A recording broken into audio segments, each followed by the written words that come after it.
What does it mean when your agent asks you to be an office exclusive? Let's talk about the implications of being an office exclusive and who really benefits when you do this.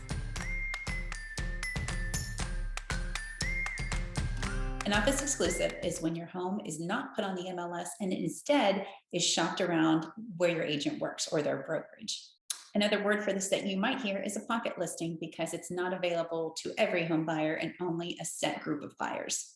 Just as a refresh, the MLS is a database that's created and maintained by real estate professionals. There are over 800 MLS throughout the US, and to go by definition, it's in which brokers share information on properties they have listed and invite other brokers to cooperate in their sale in exchange for compensation if they produce the buyer. Some, but not all, of the MLS info on the specific home sale is then pulled into aggregator sites like Zillow, Realtor.com, Trulia, etc., which is what they use to try to get your info and sell it to agents and other services. But we'll talk about that a different time. Typically, an office exclusive is promoted to a seller as giving them more privacy because the public doesn't see their home sale. Sure, if you're Kim Kardashian, maybe you need that privacy, or maybe you're going through something incredibly personal, and that's fine. But your average everyday home seller is more than likely going to want as many buyers as they can looking at their sale to get the best offer that they can. It's also promoted as not having strangers in your home, but you're still going to have strangers in your home, but those strangers are buyers that are clients of agents that work with your own agent within the same brokerage. And as a friendly reminder, you do not need to do an open house when you sell your home. An open house is just as much for agents to meet new clients as it is to attempt to find you a buyer for your sale. But in all reality, fewer buyers looking at your home means fewer offers, fewer competing offers, and quite possibly less favorable terms within those offers. More importantly, studies have shown that these office exclusives can have impact on fair housing issues, and the disproportional amount of buyers that are excluded who do not find out about these office exclusives are people of color. But let's go back to who's the big winner of this and who's really making money from these office exclusives. In our opinion, it's the brokerage and the agent. Here's why.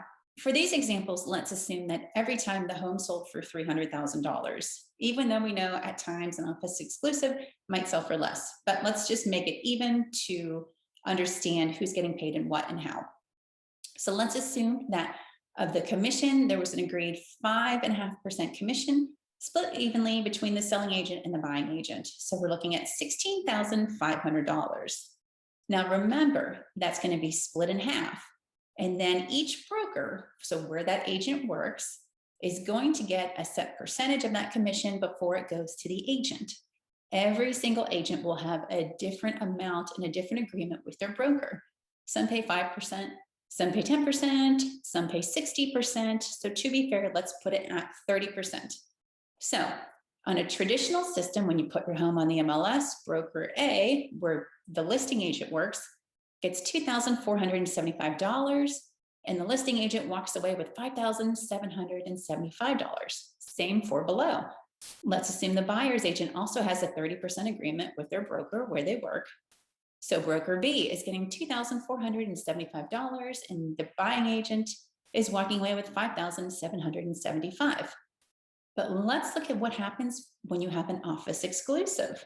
Remember, your home is only going to be shopped within the brokerage and the buyers that are represented by agents that work within that brokerage.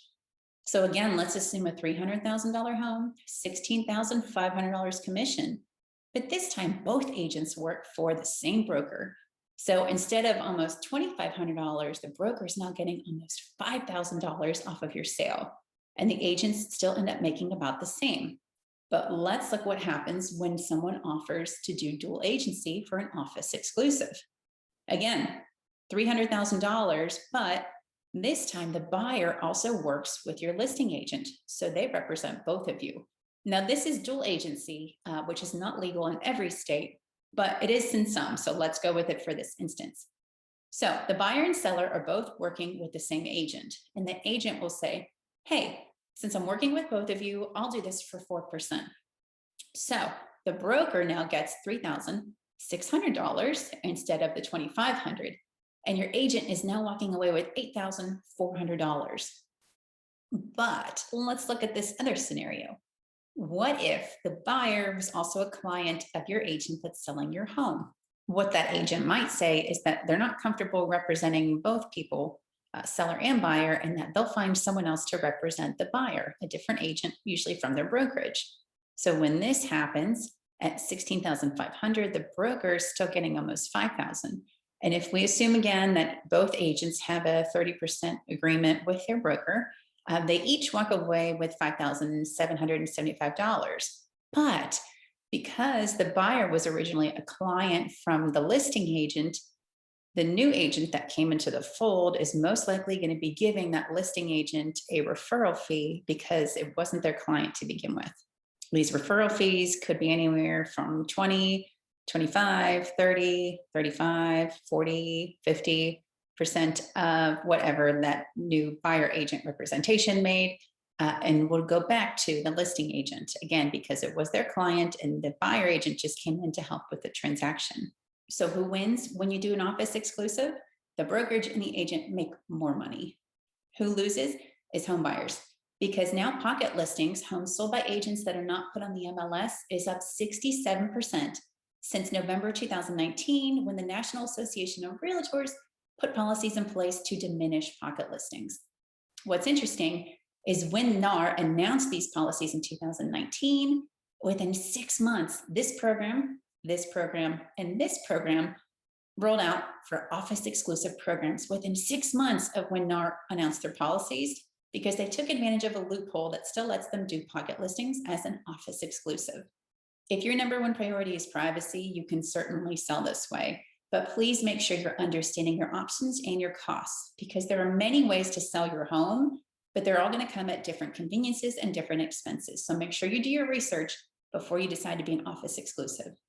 And let's be honest, at some point you're going to be a buyer, and it's going to be really frustrating when you find out homes that you love were sold already because it was an office exclusive, but for an agent that works at a different brokerage. So you never found out about it.